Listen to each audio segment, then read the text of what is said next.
Welcome to 360 Tamil. இன்னைக்கு இந்த வீடியோல நம்ம எந்த படத்தோட எக்ஸ்பிளனேஷன் பத்தி பார்க்க போறோம்னா, தமிழ்ல போன வருஷம் வெளியான ஆலன் அப்படின்ற படத்தை பத்தி தான் பார்க்க போறோம்.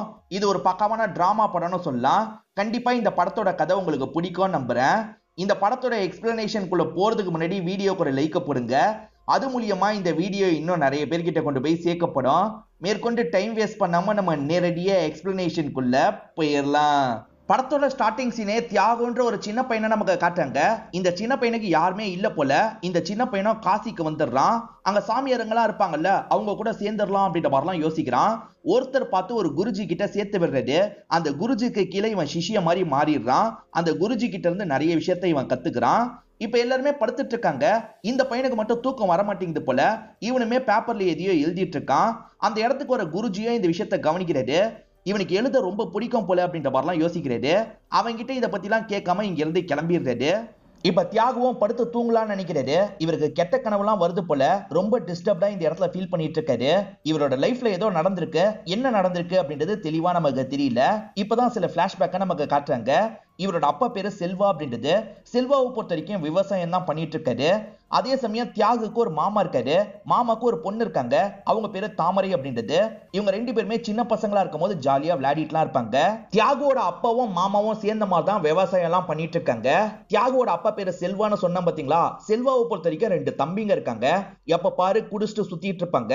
எந்த ஒரு வேலையும் செய்ய மாட்டாங்க. ஏன் தம்பிங்க இப்படி இருக்காங்கன்ற மாதிரி செல்வாவும் ஃபீல் பண்றாரு.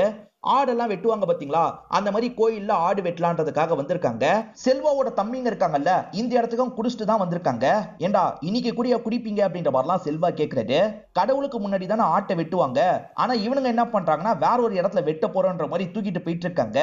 இவரும் தடுக்கிறதுக்கு ட்ரை பண்ணிட்டாரு. தம்பிங்க கேட்காம தூக்கிட்டு போயிடுறாங்க. ஏன் இப்படி பண்றாங்க அப்படின்ற மாதிரிலாம் செல்வா ஃபீல் பண்றாரு. தியாகுவும் தாமரையும் ஸ்கூல் எல்லாம் முடிச்சுட்டு வீட்டுக்கு வராங்க. தியாகுவோட தாத்தா படுத்த படிக்கையா தான் இருக்காரு. எப்ப பாரு புக்கு படிச்சுக்கிட்டே இருப்பாரு. இந்த பையனுக்கும் நிறைய புக்கை பத்தி எல்லாம் சொல்லுவாரு. அதனால்தான் இந்த பையனுக்கு எழுதுறதுல கொஞ்சம் இன்ட்ரெஸ்ட்லாம் வந்திருக்கும். இந்த மாதிரி நிறைய எழுதணும் அப்படின்ற மாதிரிலாம் அவனை என்கரேஜ் பண்றாரு. அவனுமே சிரி தாத்தா அப்படின்ற மாதிரிலாம் இந்த இடத்துல ஏத்துக்கிறான். இப்ப 2010ல நடக்கிறத நமக்கு காட்டுறாங்க. தியாகு நல்லாவே வளர்ந்துடுறாரு. இவருக்கு குருவோ ஒருத்தர் இருந்தாரு பாத்தீங்களா, அவரும் கூப்பிட்டு பேசுறாரு. ஆக்சுவலா தியாகு அப்பப்ப எழுதுறாருல, அந்த விஷயத்தெல்லாம் குரு படிச்சு பார்த்திருப்பாரு. இல்ல உனக்கு நிறைய டேலண்ட் இருக்கு, நீ எங்களை மாதிரி மாறக்கூடாது, நீ வெளி உலகத்துக்கு போய் நிறைய புக்கெல்லாம் எழுதணும், உன் கருத்து எல்லாருக்குமே போய் சேரணும் அப்படின்ற மாதிரிலாம் சொல்லிட்டாரு. இல்ல குருஜி, நான் உங்க கூடயே இருக்கன்ற மாதிரிலாம் தியாகு சொல்லிட்டாரு. என்ன தியாகு, வெளி உலகத்தை பார்த்து பயப்படுறியா? கவலைப்படாத, எதுவுமே தப்பா நடக்காது, நீ இங்கிருந்து கிளம்புன்ற மாதிரிலாம் சொல்லிட்டாரு. குருஜி இவ்வளவு சொல்றாருல, அதனால கிளம்பலான்ற மாதிரி இவருமே இங்க இருந்து கிளம்புறாரு. தியாகு ட்ரெயின்ல ரிசர்வ் பண்ணிருப்பாரு. இப்ப சீட்ல உட்கார்றதுக்காக வந்துட்டு இருக்காரு. இவருக்கு முன்னாடி ஜெர்மனில இருந்து வந்த ஒரு பொண்ணு இருக்காங்க. அந்த பொண்ணோட சீட்டை தேடுறாங்க. பார்த்தா அந்த சீட்ல மத்தவங்க உட்கார்ந்து இருக்கிறது இவங்களுக்கு தெரிய வருது. எப்படி கேட்கறதுன்னு தெரியாம நின்னுட்டு இருக்காங்க. இந்த விஷயத்தெல்லாம் தியாகு புரிஞ்சுக்கிறாரு. இந்த இடத்துல அப்படிதான் இருக்கும் மேடம், அட்ஜஸ்ட் பண்ணிக்கோங்க அப்படின்ற மாதிரிலாம் சொல்லிட்டாரு. உங்க சீட்டு என்ன அப்படின்ற மாதிரி இவங்க கிட்ட கேட்டுக்கிறாரு. அந்த சீட்ல யாரு உட்காந்து இருக்காங்கன்னு பாக்குறாரு. இது இவங்களோட சீட்டு, எந்திரிங்க அப்படின்ற மாதிரிலாம் அவங்க கிட்ட பேசுறாரு. அவங்களுமே கொஞ்ச நேரம் யோசிக்கிறாங்க. அதுக்கப்புறம் எந்திரிச்சு இங்க இருந்து போயிடுறாங்க. அது மூலியமா இந்த பொண்ணு இருக்காங்கல்ல, அந்த இடத்துல உட்காந்துடுறாங்க. தியாகுவோட சீட்டை பொறுத்த வரைக்கும் ஒரு லேடி தான் குழந்தையோட உட்காந்து இருக்காங்க. எந்திரிக்கிற மாதிரி வராங்க. எந்திரிக்கலாம் தேவையில்ல, நீங்களே உட்காருங்க, நான் கீழே உட்காந்துக்கிறேன் அப்படின்ற மாதிரி தியாகுவும் கீழே உட்காந்துக்கிறாரு. இப்ப அந்த பொண்ணு இருக்காங்கல்ல, எதையோ சாப்பிடுறாங்க. உங்களுக்கு கொஞ்சம் வேணுமா? ஆனா இது நான்வெஜ், நீங்க நான்வெஜ் சாப்பிடுவீங்களான்னு கேக்குறாங்க. எங்க என் கெட்டப்ப பார்த்து சாமியார்னே நினைச்சிட்டீங்களா? நான் சாமியார்லாம் இல்லங்க அப்படின்ற மாதிரிலாம் சொல்லிட்டு, சரி இந்தாங்க அப்படின்ற மாதிரி அவங்க சாப்பிடுறதுல கொஞ்சம் தராங்க. இப்ப அவங்களுமே ஒரு தமிழ் புக்கை எடுத்து படிக்கிறாங்க. என்னங்க தமிழ் புக்கை படிக்கிறீங்கன்னு இவர் கேக்குறாரு. ஆமா, எனக்கு தமிழ் படிக்க தெரியும், ஏன் தமிழ் பேச கூட தெரியும்ன்ற மாதிரிலாம் சொல்றாங்க. இவங்களுக்கு தமிழ்லாம் பேச தெரியாதுன்றதுக்காக தான் இவங்களுக்காக இவர் பேசியிருப்பாரு. இப்பதான் இவங்களுக்கே பேச தெரியும்னு இவருக்கு தெரிய வருது. இவங்களை பொறுத்த வரைக்கும் தமிழ் லிட்டரேச்சர்லாம் ஜெர்மனில படிக்கிறவங்களா இருப்பாங்க. அதை பத்திலாம் இந்த இடத்துல சொல்றாங்க. என்கிட்ட இன்னொன்று புக்கு கூட இருக்கு, நீங்க வேணா படிங்கன்ற மாதிரி தராங்க. சரின்ற மாதிரி இவரும் வாங்கி புக்கெல்லாம் படிச்சுட்டு இருக்காரு. காலையில இவருமே யோகா மாதிரிலாம் பண்ணிட்டு இருக்காரு. இந்த பொண்ணோட பேரு ஜனனி தாமஸ் அப்படின்றது. இவர் யோகா பண்றத போட்டோ எடுக்கலாம்னு போட்டோ எடுத்துட்டு இருக்காங்க. அவருமே முழிச்சு இவங்க போட்டோ எடுக்கிறத பார்த்து லைட்டா ஸ்மைல் பண்றாரு. நீங்க எதுக்காக இந்த இடத்துக்கு வந்திருக்கீங்க அப்படின்ற மாதிரிலாம் கேட்கிறாரு. ஜனனியும் இவங்கள பத்தி சொல்றாங்க. இவங்க தமிழ் லிட்டரேச்சர் தானே படிக்கிறாங்க. தமிழ்நாட்டுல அது சார்ந்த நிறைய விஷயங்களை தெரிஞ்சுக்கணும், நிறைய கோயிலுக்கெல்லாம் போய் பார்க்கணுன்ற மாதிரி ஆசைப்பட்டிருப்பாங்க. அதுக்காக தான் வந்திருக்கேன். இந்த ஊர்ல யாரையுமே எனக்கு தெரியாது, எங்க தங்குறதுன்னு கூட எனக்கு தெரியல. எனக்கு ஃப்ரெண்டான முதல் ஆள் நீங்க தான். நீங்க உங்க கூட வச்சுக்க முடியுமா அப்படின்ற மாதிரிலாம் கேக்குறாங்க. இவரும் ஓகேங்க, சேர்ந்தே தங்கலான்ற மாதிரி சொல்லிட்டாரு. இவருக்கு கார்டியனா ஒருத்தர் இருந்திருப்பாரு. சின்ன வயசுல அந்த கார்டியன் கிட்ட சொல்லாம கொள்ளாம இவர் ஓடி போயிருப்பாரு. ரொம்ப வருஷம் கழிச்சு திரும்பி அந்த இடத்துக்கு போலான்னு இருக்குன்ற மாதிரிலாம் சொல்லிட்டாரு. இவங்களுமே அந்த இடத்துக்கே போலான்ற மாதிரி சொல்லிட்டாங்க. இப்ப ரெண்டு பேருமே சேர்ந்த மாதிரி ஒரு ஹோட்டலுக்கு வந்துடுறாங்க. அந்த கார்டியனை பொறுத்த வரைக்கும் ஒரு ஹோட்டல் தான் ரன் பண்ணிட்டு இருப்பாரு. அந்த கார்டியன் எங்கன்ற மாதிரி இவரும் தேடிக்கிட்டே உள்ள வந்துட்டு இருக்காரு. அந்த கார்டியன் இறந்து போயிட்டாருன்றது போட்டோ மூலியமா இவருக்கு தெரிய வருது. இவருமே லைட்டா இந்த இடத்துல ஃபீல்லாம் பண்ணிட்டு இருக்காரு. அந்த கார்டியனோட பையன் தான் இப்ப இந்த ஹோட்டலை ரன் பண்ணிட்டு இருக்காரு போல. இவரோட பேரு சிவகணேசன் அப்படின்றது. இவர் பையனை தெரிஞ்சோன ஹீரோ இருக்காருல, அப்பா எப்படி இறந்து போனாருன்னு கேக்குறாரு. சிவகணேசனும் காரணத்தை சொல்ல ஆரம்பிக்கிறாரு. ஆக்சுவலா ஹீரோவோட மாமா இருக்காரு பாத்தீங்களா, அவர் தான் ஹீரோவை இந்த ஹோட்டல் ஓனர் கிட்ட கூட்டு வந்து விட்டுருப்பாரு. கொஞ்ச நாள் மட்டும் பாத்துக்கோ, நான் வந்து கூப்பிட்டுக்கிறேன் அப்படின்ற மாதிரி சொல்லியிருப்பாரு. சரின்ற மாதிரி இந்த ஓனருமே ஏத்திருப்பாரு. என் அப்பா நல்லா தான் பாத்துக்கிட்டாரு, ஆனா அந்த பையன் திடீர்னு சொல்லாம கொள்ளாம ஓடி போயிட்டான். அதை நினைச்சு என்னோட அப்பா ரொம்ப ஃபீல் பண்ணுவாரு. அவனை எப்படியாவது கண்டுபிடிச்சிரு அப்படின்ற மாதிரிலாம் என்கிட்ட கேட்டாரு. ஆனா அவன் எங்க ஓடி போனான்னு தெரியல. அவன் மட்டும் மாட்டினானா என்ன பண்ணுவனே தெரியாது அப்படின்ற மாதிரிலாம் சொல்லிட்டாரு. பிரதர், அது நான் தான் அப்படின்ற மாதிரி ஹீரோ சொல்லிட்டாரு. நீ தான் அந்த பையனா? ஃப்ரெண்டுக்கு கொடுத்த வாக்க காப்பாத்த முடியலன்னு என்னோட அப்பா அவ்வளவு ஃபீல் பண்ணாரு. இதுக்கப்புறம் உன்னை பாத்துக்கிறது என்னோட பொறுப்பு அப்படின்ற மாதிரிலாம் சொல்லிட்டு இருக்காரு. மேடம் யாருன்ற மாதிரி கேட்கிறாரு. இப்ப ஹீரோவா மேடத்தை பத்தி எல்லாம் சொல்லியிருக்காரு. ஓஹோ, தமிழ் லிட்ரேச்சரை பத்தி தெரிஞ்சுக்கலாம்னு வந்திருக்கீங்களா, நல்ல விஷயம் அப்படின்ற மாதிரிலாம் சொல்லிட்டாரு. நீங்க ரெண்டு பேருமே எவ்வளவு நாள்னாலும் இங்கேயே தங்கிக்கோங்க, உங்களை பாத்துக்கிறது என்னோட பொறுப்பு அப்படின்ற மாதிரிலாம் சிவகணேசன் சொல்றாரு. சிவகணேசன் இருக்காரு பாத்தீங்களா, இவங்க ரெண்டு பேருக்குமே தனித்தனி ரூமை தந்துடுறாரு. இவங்களுமே ரெஸ்ட் எடுக்கலான்ற மாதிரி படுக்கிறாங்க. ஆக்சுவலா இப்படி படுத்துட்டு இருக்கும் போது ஹீரோக்கு சின்ன வயசுல நடந்த விஷயங்கள்லாம் தோண ஆரம்பிக்குது. அதை நினைச்சு பயங்கரமா ஃபீல் பண்ணிட்டு இருக்காரு. அப்படி சின்ன வயசுல என்னதான் நடந்தது அப்படின்றது தெரியல. ஜனனியை பொறுத்த வரைக்கும் தமிழ் கல்ச்சரை பத்தி தெரிஞ்சுக்கணும்னு நினைக்கிறாங்கல்ல, ஹீரோ தான் அது சார்ந்து நிறைய இடத்துக்கு இவங்களை கூட்டு போறாரு. இவங்களுமே நிறைய போட்டோஸ் எல்லாம் எடுத்துட்டு இருக்காங்க. இவங்க ரெண்டு பேருமே பேசிக்கிட்டே நடந்து வந்துட்டு இருக்காங்க. இத நிறைய ரவுடி பசங்க பாக்குறாங்க. பாத்தியா, கரெக்ட் பண்ணி கூட்டு போறான் அப்படின்ற மாதிரிலாம் பேசிக்கிறாங்க. இந்த மாதிரி சாமியாருக்கு தாண்டா அமையுது, நமக்கெல்லாம் அமைய மாட்டேங்குது அப்படின்ற மாதிரி அவங்க பேசிட்டு இருக்காங்க. இதை இந்த பொண்ணு காதுல வாங்கிடுறாங்க. ஏன் இப்படி தப்பு தப்பா கமெண்ட்லாம் அடிச்சிட்டு இருக்காங்க, ஒரு பொண்ணை ரெஸ்பெக்ட் பண்ணி பேச மாட்டாங்களா அப்படின்ற மாதிரிலாம் கேட்டுட்டு இருக்காங்க. எங்க நீங்க வேற ஃபாரின்ல இருந்து வந்திருக்கீங்க, நான் வேற சாமியார் கெட்டப்ல இருக்கேன், இதனால தான் இந்த அளவுக்கு எல்லாம் பேசுறாங்க அப்படின்ற மாதிரிலாம் சொல்லிட்டு இருக்காரு. இப்ப அவங்க இருக்காங்கல்ல, என்னால இந்த கெட்டப்ப மாத்த முடியாது, ஆனா உங்களால இந்த கெட்டப்ப மாத்த முடியும்ல, மாத்துறீங்களான்ற மாதிரி கேக்குறாங்க. இவருமே கொஞ்ச நேரம் யோசிக்கிறாரு. சரிங்க, நான் கெட்டப்ப மாத்திடுறேன் அப்படின்ற மாதிரி சொல்லிட்டாரு. இவங்களுமே இந்த இடத்துல சந்தோஷப்படுறாங்க. இப்ப ஜனனி இருக்காங்கல்ல, ஒரு இடத்துக்கு இவரை கூட்டு வந்துடுறாங்க. பக்காவா ரெடி பண்ணுங்கன்னு சொல்றாங்க. கொஞ்ச நேரத்துல ஆளியே மாத்திடுறாங்க. இப்பதான் நீங்க சூப்பரா இருக்கீங்க அப்படின்ற மாதிரிலாம் ஜனனி சொல்றாங்க. உங்களை போட்டோ எடுக்கிறேன்ற மாதிரி நிறைய போட்டோ எல்லாம் எடுக்கிறாங்க. ஜனனி சின்ன பொண்ணா இருக்கும் போது அம்மா கூட இந்தியாவுக்கு வந்திருப்பாங்க. அப்போ ஒரு கோயில்ல ஒரு சின்ன பையனை மீட் பண்ணிருப்பாங்க. அந்த போட்டோவையும் ஹீரோவோட போட்டோவையும் கம்பேர் பண்ணி பாக்குறாங்க. அதுதான் ஹீரோன்ற மாதிரிலாம் இவங்க வெக்கப்பட்டு இருக்காங்க. இப்ப இவங்களோட அம்மாக்கு கால் பண்ணி பேசுறாங்க. நம்ம ஒரு சின்ன பையனை பார்த்தோம்லம்மா, அந்த பையன் கூட தான் நான் இப்ப சேர்ந்து இருக்கேன், அந்த பையனை எனக்கு ரொம்ப பிடிச்சிருக்குமா அப்படின்ற மாதிரிலாம் இந்த இடத்துல சந்தோஷமா பேசிட்டு இருக்காங்க. இவங்களுக்கு ஹீரோவை ரொம்ப பிடிச்சிருக்குல்ல, ஹீரோ கிட்டே இந்த விஷயத்தை வெளிப்படுத்துறாங்க. ஹீரோக்குமே இவங்களை பிடிச்சிருக்கு. ஒரு ஸ்டேஜ்ல அவங்க என்ன பண்றாங்கன்னா, பொறுமையா பக்கத்துல வந்து சட்டுன்னு இவரை கிஸ் பண்ணிடுறாங்க.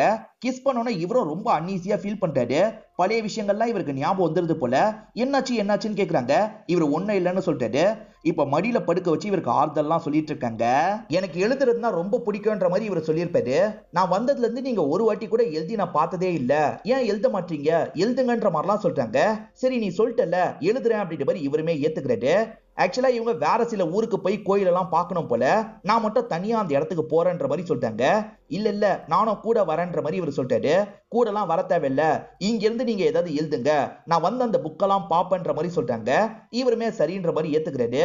இவங்க கிளம்புற நாள் வந்துருது. இவருமே பஸ் ஏத்தி விடுறதுக்காக வந்திருக்காரு. உன்னை ரொம்ப மிஸ் பண்ணுவேன்னு சொல்லிட்டாரு. நானும் தான் மிஸ் பண்ணுவேன், நான் வரும்போது நிறைய புக் எழுதி இருக்கணும், அதுக்காக தான் உங்களை நான் விட்டே போறேன்ற மாதிரி சொல்லிட்டாங்க. இவருமே சரின்ற மாதிரிலாம் இந்த இடத்துல ஏத்துக்கிறாரு. இப்ப ரெண்டு பேருமே சோகமா பிரியிறாங்க. இப்ப ஜனனியும் கண்ணை மூடி சில விஷயங்களை யோசிக்கிறாங்க. அதாவது ஹீரோவை இவங்க கல்யாணம் பண்ணா எப்படி இருக்கும்ன்ற மாதிரி தான் யோசிச்சு பாக்குறாங்க. இவங்களுக்கு பயங்கரமா வெக்கம் வருது. இந்த இடத்துல வெக்கம்லாம் பட்டுட்டு இருக்காங்க. நீ வரும்போது நான் எதையாவது எழுதி வைக்கிறேன்ற மாதிரி இவர் சொன்னார் பாத்தீங்களா. இப்ப புக் எழுதுறதுக்குலாம் இவர் ட்ரை பண்ணிட்டு இருக்காரு. நிறைய ஐடியா வருது, வர ஐடியாவெல்லாம் எழுதிட்டு இருக்காரு. இப்ப ஜனனியும் ஹீரோக்கு கால் பண்ணி பேசணும்னு நினைக்கிறாங்க. ஹோட்டல்ல இருக்க போனுக்கு கால் பண்றாங்க. சிவகணேசன் இருக்காருல, ஹீரோவை கூப்பிடுறாரு. அவங்க கிட்ட இருந்து கால் வந்திருக்குன்னு தெரிஞ்சோன்னா ஹீரோவும் வேக வேகமா ஓடி வந்து பேச ஆரம்பிக்கிறாரு. இதை கவனிச்சிட்டு இருக்க சிவகணேசனுக்கு ரெண்டு பேரும் லவ் பண்றாங்கன்னு புரிஞ்சிருது. நீ எப்ப வருவ ஜனனி அப்படின்ற மாதிரிலாம் இவர் கேட்கிறாரு. நான் சீக்கிரமா வந்துடுறேன், ஏதாவது எழுதிருக்கீங்களா அப்படின்ற மாதிரி கேட்கறாங்க. நிறைய எழுதியிருக்கேன், நீ சீக்கிரமா வா சொல்றேன்னு சொல்றாரு. திடீர்னு ஒரு நாள் ஹீரோவை தேடி போலீஸுங்களாம் வந்திருக்காங்க.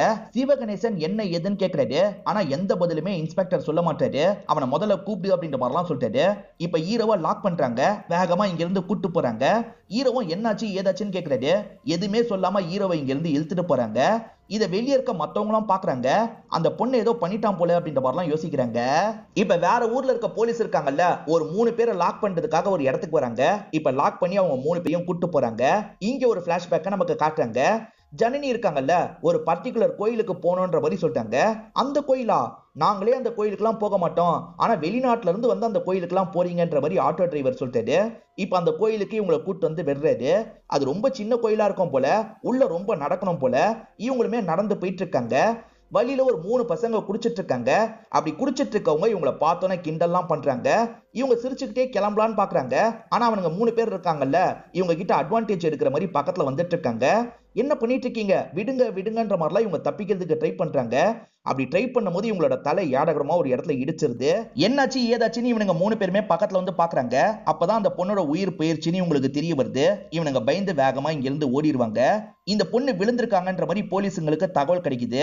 செக் பண்ணி பார்க்கும்போது தான் 3 பேர் தான் இதை பண்ணிருக்காங்கன்னு தெரிய வந்திருக்கும். அந்த 3 பேரை லாக் பண்ணிருப்பாங்க. ஹீரோ ஏதோ தப்பு பண்ண மாதிரி இன்ஸ்பெக்டர் லாக் பண்ணிருப்பாரு. உண்மையில ஹீரோ தப்பெல்லாம் பண்ணல. ஜனனி கூட பேசியிருக்காருல, அதனால தான் ஹீரோவை கூட்டு போறதுக்காக வந்திருப்பாங்க. இப்ப ஜனனி பாடி இருக்குல்ல, அந்த இடத்துக்கு தான் ஹீரோவை கூட்டு வராங்க. பக்கத்துல வர வரதான் ஜனனிக்கு ஏதோ ஆயிருக்குன்னு இவருக்கு தெரியுது. இப்ப பாடியை பார்த்து பயங்கரமா ஃபீல் பண்ணிட்டாரு. அநியாயத்துக்கு இறந்து போயிட்டாலே அப்படின்ற மாதிரிலாம் அழுதுட்டு இருக்காரு. அதே சமயம் எம்பசிக்கு தகவலை கொடுத்து அவங்களோட சொந்தக்காரங்களை இந்த இடத்துக்கு வர வச்சிருப்பாங்க. பாடியை கலெக்ட் பண்றதுக்காக தான் அவங்க வந்திருக்காங்க. இப்ப பாடியை கொண்டு போறதுக்கான வேலையெல்லாம் பார்த்துட்டு இருக்காங்க. ஹீரோவால கொஞ்ச நேரம் கூட ஜனனி பாடியை பார்க்க முடியல. இதை நினைச்சு பயங்கரமா ஃபீல் பண்ணிட்டு இருக்காரு. அவங்க கல்யாணம் பண்ணிக்கலாம் அப்படின்ற மாதிரிலாம் சொல்லியிருப்பாங்க. அது எதுவுமே நடக்கலையே, ஜனனி நம்மளை விட்டு போயிட்டாலே அப்படின்ற மாதிரி இவர் பயங்கரமா ஃபீல்லாம் பண்ணிட்டு இருக்காரு. இவர் முன்னாடி தாடியெல்லாம் வளர்த்து பரதேசம்லாம் போனாரு பாத்தீங்களா, அந்த மாதிரி இப்ப ஊர் ஊரா இவர் பரதேசம்லாம் போயிட்டு இருக்காரு. நீ நிறைய எழுதணும், நீ எழுதணுன்றதுக்காக தான் உன்னை விட்டு போறேன்ற மாதிரிலாம் அவங்க சொன்னாங்கல்ல, அதெல்லாம் இவரோட மைண்டுக்குள்ள ஓடிட்டு இருக்கு. இவருமே திரும்பி உடம்ப ரெடி பண்ணும், யோகாலாம் பண்ணும் அப்படின்ற மாதிரி பண்றாரு. அதே மாதிரி நிறைய எழுதுறதுக்கெல்லாம் ட்ரை பண்ணிட்டு இருக்காரு. இப்ப சிவகணேசனுக்கு கால் பண்ணி பேசுறாரு. இத்தனை வருஷம் எங்க போனேன்னு சிவகணேசன் கேக்குறாரு. அதெல்லாம் என்கிட்ட கேட்காத, நான் சில புக்கெல்லாம் எழுதியிருக்கேன், அதை எப்படியாவது பப்ளிஷ் பண்ணும். என் பேர்ல வேணாம், ஜனனி தாமஸ்ன்ற பேர்ல தான் பப்ளிஷ் பண்ணும். ஒருவேளை புக்கெல்லாம் நல்லா போச்சுன்னா எனக்கு காப்புரிமைலாம் வேணாம், யாருனாலும் புக்கை எத்தனை காப்பினாலும் போட்டுக்கலான்ற மாதிரி சொல்லிடு, எனக்காக இதை பண்ணுன்ற மாதிரிலாம் கேட்கறாரு. கண்டிப்பா உனக்காக பண்றேன், ஆனா நீ எங்க இருக்கன்னு கேட்கறாரு. அதுக்குள்ள ஹீரோ இருக்கார்ல, இந்த இடத்துல காலை கட் பண்ணிடுறாரு. இப்படியே சில மாதங்கள் ஓடுது. இவர் எழுதின எல்லா புக்கும் ஹிட் ஆகுது. இப்ப நிறைய பேர் அந்த புக்கை பத்தி பெருமையா பேசுறாங்க. காப்பிலாம் ஏகப்பட்ட காப்பி வித்துட்டு இருக்கு. இது எல்லாமே ஹீரோக்கும் தெரிய வருது. ஆக்சுவலா ஹீரோக்கு குருவா ஒருத்தர் இருந்தார் பாத்தீங்களா, அவர் ஒரு இடத்துல பிரசங்கம் பண்றது இவருக்கு தெரிய வருது. அந்த இடத்துல போய் குருவை பார்க்கலான்ற மாதிரி இவர் பாக்குறதுக்காக வந்துடுறாரு. குரு இவரை பார்த்தோன்னே அடையாளம் கண்டுபிடிச்சிடுறாரு. சந்தோஷமா விடை பெற்று போனியே, என்னப்பா போன வேகத்துல திரும்பி வந்துட்டு அப்படின்ற மாதிரிலாம் கேட்கிறாரு. ரொம்ப சில வருஷத்துலயே வந்துட்டாரு போல, அதனால தான் குரு இப்படி கேட்கிறாரு. இப்ப இவர் இருக்கார்ல, இவரோட வாழ்க்கையில நடந்த விஷயத்தெல்லாம் சொல்லிட்டாரு. அந்த பொண்ணை ரொம்ப லவ் பண்ண, அவ இறந்து போனோன்னு என்னால ஏத்துக்கவே முடியல அப்படின்ற மாதிரி சொல்லிட்டாரு. இப்ப நான் புக்கெல்லாம் எழுதியிருக்கேன், ஆனா என் பேர்ல எழுதல, அந்த புக்கு நல்லா ரீச்சும் ஆயிருக்குன்ற மாதிரிலாம் சொல்லிட்டாரு. எதுக்காக நீ உன்னோட பேரை யூஸ் பண்ணல, நீ சொல்ற புக்கை நானும் படிச்சிருக்கேன், எல்லாருமே அந்த புக்கை பத்தி தான் பேசிட்டு இருக்காங்க, உன்னோட எழுத்து ரொம்பவே சிறப்பா இருக்கு, நீ தான் அதை எழுதுனன்றது எல்லாருக்குமே தெரியணும்பா, திரும்பி நீ எழுதின புத்தகத்தை வாசிப்புக்கு உள்ளாக்கணும், இன்னும் நிறைய இந்த மாதிரி புக்கெல்லாம் எழுதணும் அப்படின்ற மாதிரி சொல்றாரு. சரி குருஜி அப்படின்ற மாதிரி இவருமே ஏத்துக்கிறாரு. இவர் எழுதின புக்கோட காப்பி இவருக்கே கிடைக்க மாட்டேங்குது. இப்ப இவருமே லைப்ரரியில கிடைக்குமான்ற மாதிரி வந்திருக்காரு. இப்ப அந்த இடத்துல ரொம்ப நேரம் தேடிட்டு இருக்காரு. அங்க இருக்க லைப்ரரியன் இருக்காங்கல்ல, இவரையே தான் கவனிச்சிட்டு இருக்காங்க. எதை ரொம்ப நேரமா தேடுறது அப்படின்ற மாதிரி யோசிக்கிறாங்க. இப்ப பக்கத்துல வந்து பேச ஆரம்பிக்கிறாங்க. ஏதோ ஒரு புக்கை தேடுறீங்க போல, என்ன புக்குன்னு சொன்னீங்கன்னா நான் கண்டுபிடிச்சு தரேன்ற மாதிரி சொல்லிட்டாங்க. ஜனனி தாமஸ் எழுதுன ஆலன் அப்படின்ற புக்கு தான் எனக்கு வேணும்ன்ற மாதிரி சொல்லிட்டாரு. அந்த புக்கு கொஞ்சம் காப்பி தான் இருக்கு, அது எப்பவுமே இங்க இருக்காது, யாராவது எடுத்துட்டு போயிடுவாங்கன்ற மாதிரிலாம் இவங்க சொல்லிட்டாங்க. எடுத்துட்டு போன ஒருத்தர் கிட்ட கேட்டு பாக்குறேன்ற மாதிரி இவங்க கால் பண்ணி அந்த நபர்கிட்ட பேசுறாங்க.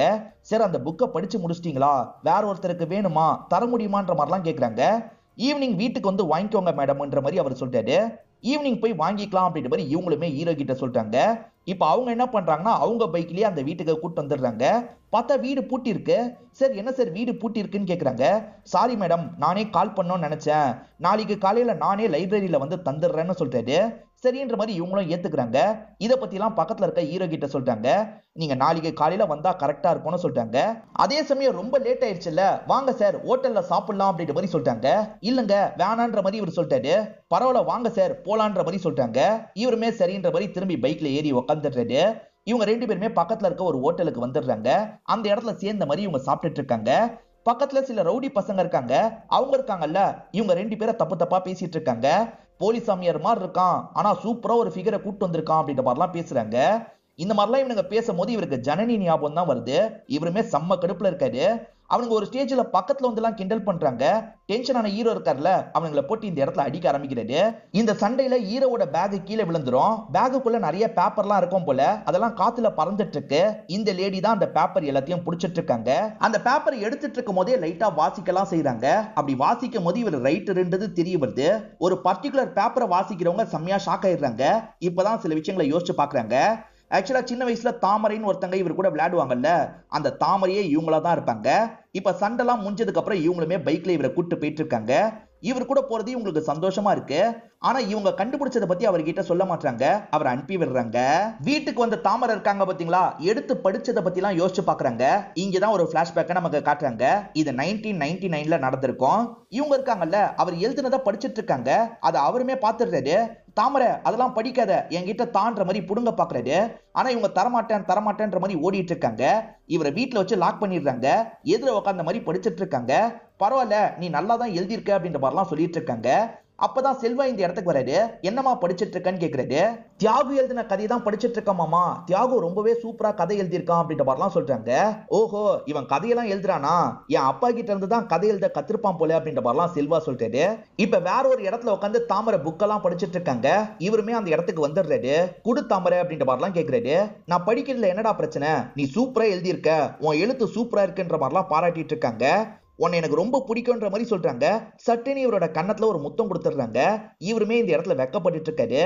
இதனால தான் ஜனனி முத்தம் கொடுக்கும் போது இவர் கொஞ்சம் அன்ஈசியா ஃபீல் பண்ணிருப்பாரு. இப்ப கதை பிரசன்ட்டுக்கு வந்துருது. ஜனனி தாமஸோட புக்கை பத்தி பேசுறதுக்காக ஒரு ஃபங்க்ஷன் நடக்கும். அந்த இடத்துக்கு வந்துருங்கன்ற மாதிரி தாமரை சொல்லியிருப்பாங்க. அவங்க தான் தாமரைன்றது ஹீரோக்கு தெரியாது. ஹீரோவும் கலந்துக்கிறதுக்காக வந்துடுறாரு. அங்க நிறைய சீஃப் கெஸ்ட் எல்லாம் வந்திருக்காங்க. இவர் ஆடியன்ஸ் இடத்துல தான் உட்காந்துருக்காரு.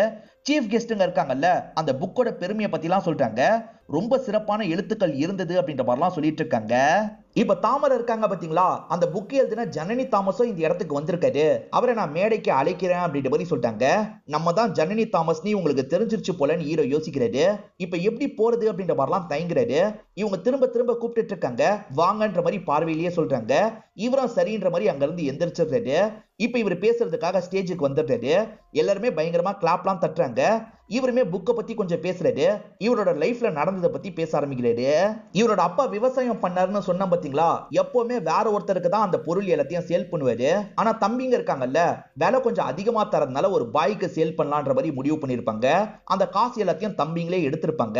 இதெல்லாம் தெரிய வந்து செல்வா கோவத்துல இருக்காரு. ஆனா தம்பிங்க கிட்ட எப்படி கேட்கறதுன்னு தெரியாம இருக்காரு.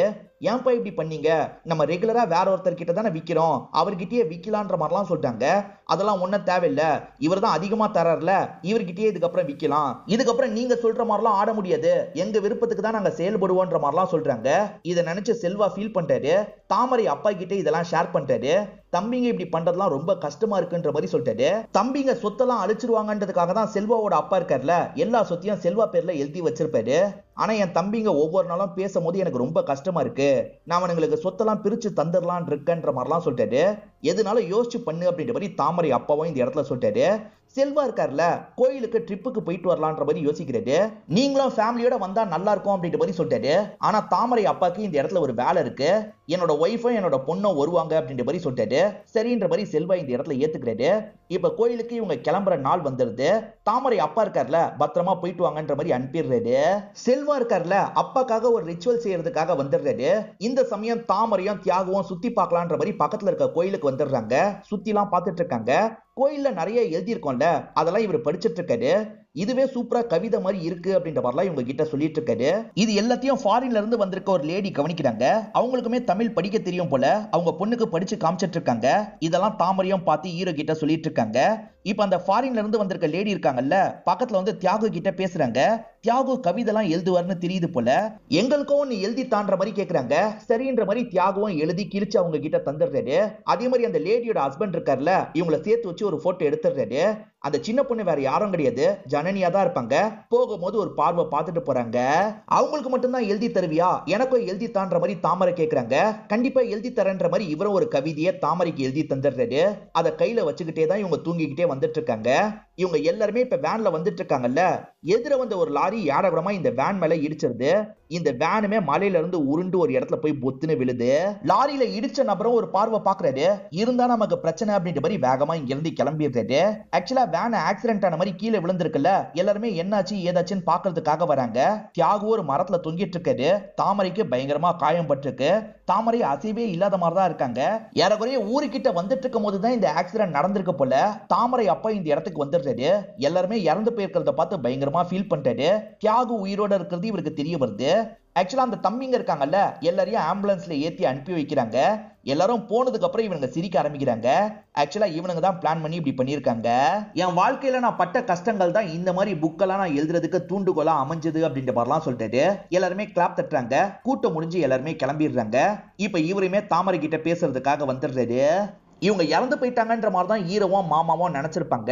அதுக்கப்புறம் தான் மாமா இருக்காருல, ஒரு கார்டியன் கிட்ட ஹீரோவை விட்டுருப்பாரு. உண்மையிலே இவங்க கோமாக்கு தான் போயிருப்பாங்க. ஒரு மாசத்துக்கு மேல நான் கோமால இருந்திருக்கேன், அதுக்கப்புறம் தான் நான் கண்முழிச்சேன்ற மாதிரிலாம் சொல்றாங்க. என்னோட அப்பா திரும்பி உன்னை கூப்பிடுறதுக்காக வரும்போது நீ அந்த இடத்துல இல்ல, அங்க இருந்து கிளம்பி போயிட்டேன்ற மாதிரி சொன்னாங்க. எப்படியும் நீ கிராமத்துக்கு திரும்பி வந்துருவ, உன்னை பாத்துடலாம் நினைச்சேன், ஆனா நீ வரவே இல்லைன்ற மாதிரிலாம் சொல்றாங்க. நீ எழுதுறத மட்டும் நிறுத்திட மாட்டேன்னு நான் முழுசா நம்பினேன். அதனாலதான் படிப்பெல்லாம் முடிச்சதுக்கு அப்புறம் இந்த வேலையில நான் ஜாயின் பண்ணேன். எப்படியும் உன்னோட புக்கை நான் பாத்துருவேன்னு நினைச்சேன், ஆனா கடைசி வரைக்கும் அதை கூட நான் பார்க்கலன்ற மாதிரி சொல்லிட்டாங்க. இப்ப திரும்பி இவங்க சேர்ந்துடுறாங்கல்ல, சின்ன வயசுல போன இடத்துக்குலாம் போலான்ற மாதிரி இவங்க சுத்தி பார்க்கறதுக்காக அந்த கோயிலுக்கு வராங்க. அப்பதான் ஜனனி இருக்கால, கற்பனையில ஹீரோவோட கண்ணுக்கெல்லாம் தெரியுதா. தாமரை பேசிட்டு இருக்கும் போது இவர் திரும்பி திரும்பி பாக்குறாரு. என்ன பாக்குறேன்னு கேக்குறாங்க. இல்ல யாரோ பின்னாடி உட்காந்து இருக்க மாதிரியே தோணுது அப்படின்ற மாதிரிலாம் இவர் சொல்லிட்டாரு. சின்ன வயசுல தாமரை கிஸ் பண்ணாங்கல்ல, அந்த இடத்துல தான் இவங்க ரெண்டு பேருமே உட்காந்து இருக்காங்க. உன் சித்தப்பாவால் தான் இது எல்லாமே நடந்தது, உன் சித்தப்பா மேல உனக்கு துளி கூட கோவம் இல்லையான்னு கேக்குறாங்க. கோவப்படுறதுக்கு என்ன இருக்கு, பரவாயில்ல, அவங்களாவது நல்லா இருந்துட்டு போகட்டும் அப்படின்ற மாதிரி இவர் சொல்லிட்டாரு. இவ்வளவு பண்ணிட்டு அவங்க மட்டும் எப்படி நல்லா இருக்க முடியும்? ஒருத்தர் குடிச்சு குடிச்சே இறந்து போயிட்டாரு, இன்னொருத்தர் கை கால்லாம் விழுந்து இப்ப படுத்த படுக்கையா இருக்காருன்ற மாதிரிலாம் இவங்க சொல்றாங்க. இவங்க ரெண்டு பேர் சேர்ந்து வாழலாம் அப்படின்ற மாதிரிலாம் முடிவு பண்றாங்க. நடந்த விஷயத்தெல்லாம் நினைச்சு பயங்கரமா ரெண்டு பேருமே ஃபீல் பண்ணிட்டு இருக்காங்க. இதுக்கப்புறம் எல்லாமே நல்லபடியா நடக்கும், நம்ம சந்தோஷமா இருக்கலாம்ன்ற மாதிரிலாம் பேசிக்கிறாங்க. இப்ப ரெண்டு பேருமே சந்தோஷமா இங்க இருந்து கிளம்ப ஆரம்பிக்கிறாங்க. இதோடயே இந்த படத்தை நமக்கு முடிச்சிடுறாங்க. இந்த படம் உங்க எல்லாருக்குமே பிடிச்சிருக்கும் நம்புறேன். இந்த வீடியோ உங்களுக்கு பிடிச்சிருந்ததுன்னா லைக் பண்ணுங்க, கமெண்ட் பண்ணுங்க, மறக்காம 360 தமிழ் சேனலை சப்ஸ்கிரைப் பண்ணுங்க. தொடர்ச்சியா இந்த மாதிரி வீடியோக்கள் வந்துகிட்டே தான் இருக்கும்.